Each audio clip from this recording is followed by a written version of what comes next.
Okay. We're here today with Bill Longbrake, Executive in Residence at the Smith School of Business at the University of Maryland. Bill is also the author of the monthly Longbrake Letter, which touches upon multiple policy and macroeconomic issues. Today, Bill is joining me today to talk about the Occupy Wall Street movement. Bill, thanks so much for joining me. Well, it's good to be here, Michelle. Great. Just to jump into things right away and to give a little bit of perspective here, I do want to talk about a recent Congressional Briefing Office report on trends in the distribution of income over a span of time that showed a growing wealth gap between the top 1% of income earners and the rest of the U.S. population. Now, as you know, this topic has been one that's been discussed widely since the Occupy protests have began. From what you understand and you've seen, are income inequality and the growing wealth gap the largest drivers behind this movement? Michelle, it's one of the drivers. Okay.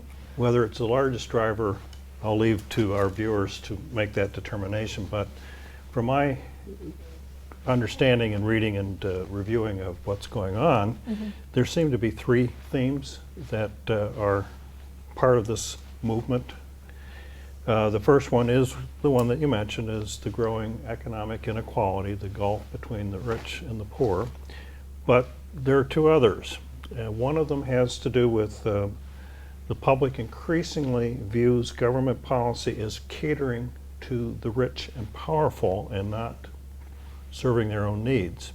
And we see this in other types of groups, not those that are just the Occupy Wall Street groups that are camping out in the various cities across the country, but in older senior citizens and so forth. When you do polling, they will say, hey, the government is not working for me, they're not representing my interests. So that's a second theme that's underlying this. A third theme simply is the economy stinks. Unemployment is high, consumer confidence is at rock bottom levels, so people just are very uncertain about the future and not particularly optimistic. So you have those three themes that are underlying this spontaneous movement overall. Sure. I might add that a couple of factoids here. First of all, a recent poll revealed that 47% of those polled say that Wall Street hurts the economy. Wall Street is just sort of big banks and big money and that sort of thing, but 38% said it helps. Wall Street helps the economy. So that's not, the balance is to those who think it hurts, but it's not a huge differential. One other thing here that we're seeing quite a bit recently is anger seems to be focused particularly at the very large banks. And we had here just a few days ago Transfer Day, which was a Facebook social media event. Transfer your funds out of these big bad banks into the credit unions or a community bank, but primarily to the credit unions and so forth. And one other thing that the chatter that's been going on is alarmists tend to say, hey, when you ask a young person who's out in Zuccotti Park in New York City, well, why are you protesting? They say, well, capitalism is bad. And it's a very broad statement. Well, it's a very broad statement. And then when the young person is asked, well, what would you replace it with? There's sort of a, oh, well, I don't know. Right. So the alarmists tend to think that the mob is trying to overthrow capitalism, which really is not the case. But it does really point out, this anger that's bubbling, that there is a fundamental problem, and that is that some of the true capitalistic principles have been lost along the way, like accountability. So how many executives went to jail because of the recent financial meltdown? Not very many. I don't think any. Right. Okay. Now let's talk a little bit more about the demographics of this group. You mentioned, interviewing young people at the park. Now, very recently, Black and Latino community members in New York City organized a march to connect, as they say, the residents of Harlem, the West Side, Greenwich Village, other areas to, really support Occupy Wall Street movement. Is this action representative of the diversity actually at the protests? What's the makeup of this group? Well, initially, I think this spontaneous effort, which spread like wildfire across the country, and it's Absolutely. in just about every city in the country now, was really the faces that you saw on television were young people and mostly white. But in New York City, it's interesting because New York City is where it started, and New York City seems to be leading the charge in terms of how this is evolving. Fordham University, which is located in New York City, actually does a survey. And you may not, have you I haven't heard seen that? the survey. Well, let me Nope. cite it to you because it was very statistical.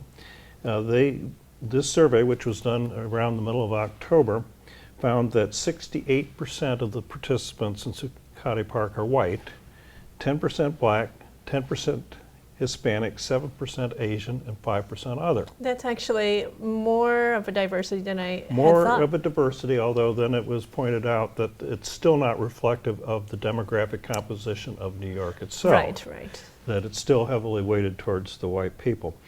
But there have been some, as you pointed out, things that have developed in New York City in particular. So there's a People of Color Working Group that's part of the Zuccotti Park Occupy Wall Street group. And there's been another group that's been formed in Queens called Occupy the Hood, which is patterned after the Sure. Occupy Wall Street, same kind of approach.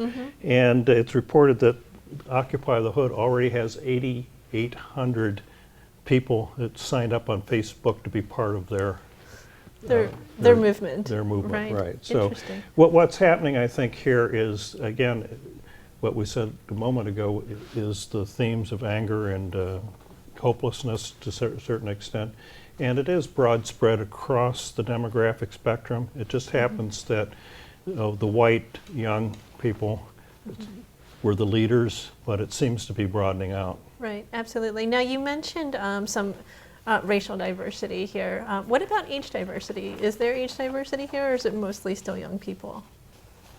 It's mostly young people at this Okay. point, but there's a lot of sympathy amongst older people.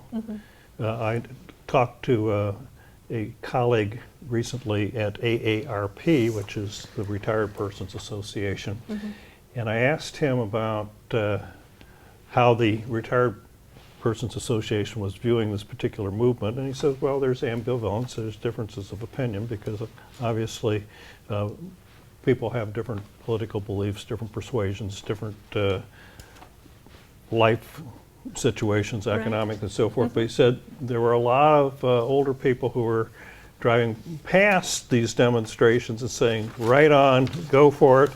And another little anecdote about Zuccotti Park is that the neighborhood is very ambivalent about this because the demonstration is disruptive of the natural flow of life, and there's a very large contingent in the neighborhood that's very upset with the disruption that's occurring in their neighborhood, but an equally large contingent that's saying, this is important, we're behind this, we think this is an important It's movement worth the to support. disruption to us. Right. So Right. I would say, yes, you mostly see the face of young people, but it's definitely resonating with the broader spectrum of people in terms of some of the issues. The support is still there. Yes. Okay.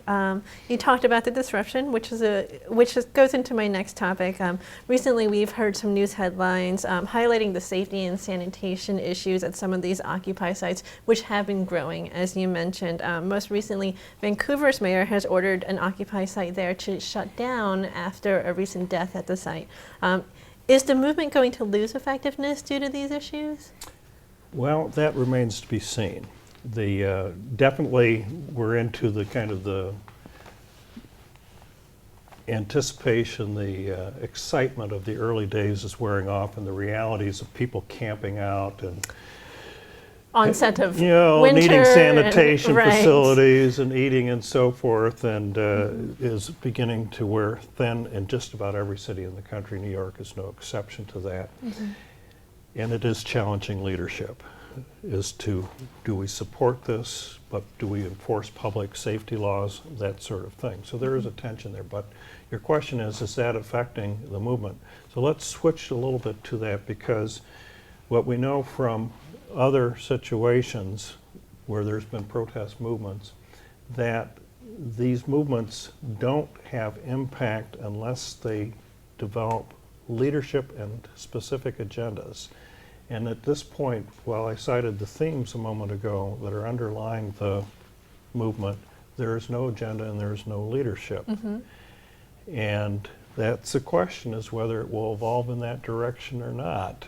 So far, now we're into about 6 weeks since it started, and nothing other than it's spreading across the country to a lot of cities, and even internationally to a certain extent.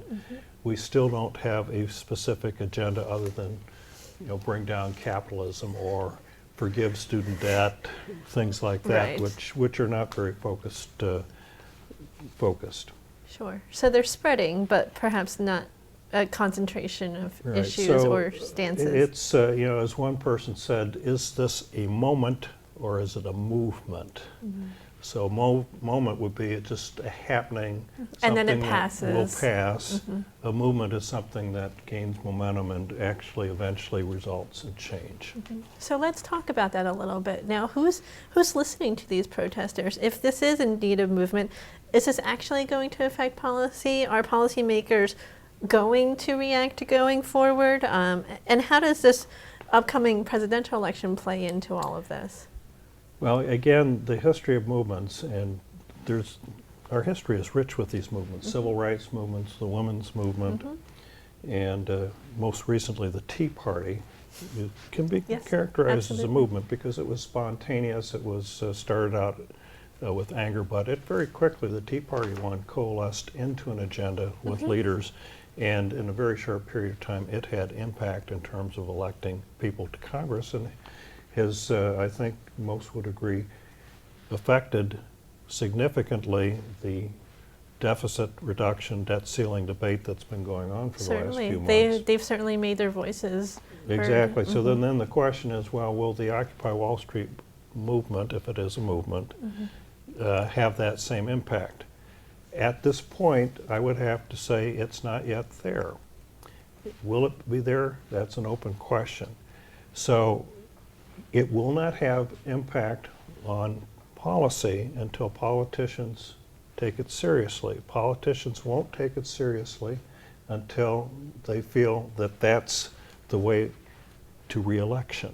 In other words, there's popular support for very specific things, and that's when it becomes a movement that has influence from a political standpoint. Again, think about the Tea Party for a moment. The anger there was against big banks, so same as the Occupy Wall Street movement, but the solution was less government, cuts government spending, and it was very focused in that respect. Absolutely. And because it was focused, it did have impact on part of the political spectrum, and as I said a moment ago, did result in election of representatives, particularly in the House, and has had impact. Right. And so Wall Street, Occupy Wall Street, it's still very diffuse. Now, the question would be, well, successful movements, again, if you study the history of these things, start as an expression of anger, and they quickly move on to articulation of specific concerns. And the concerns are there, but they're not yet articulated specifically or crisply. Right. And I'd like to kind of conclude this. So I would just say, Michelle, that it's too early to know whether this will be a moment or a movement, Okay. and whether it will have political impact. But I'd like to conclude here with a quote from Thomas Friedman, who is a columnist. Yes. And he says, "Capitalism and free markets are the best engines for generating growth and relieving poverty, provided they are balanced with meaningful transparency, regulation, and oversight." And then he goes on to say that balance has been lost in recent years. So to bring that back to the Occupy Wall Street movement, if you accept Thomas Friedman's analysis, there is a problem. There is a problem in need of a solution. What's missing right now is you've got the anger stage. Will it coalesce into very specific agenda items that lead Right. to change? Right. So the policymakers start listening. They have something to grasp onto. Exactly, but there's not yet that kind of critical mass that brings the policymakers into the debate, and actually most of them are trying to ignore it right now. Right. I'm sure. Well, thank you so much. We will keep an eye on this, and likely we will speak about this again soon. I expect that we will.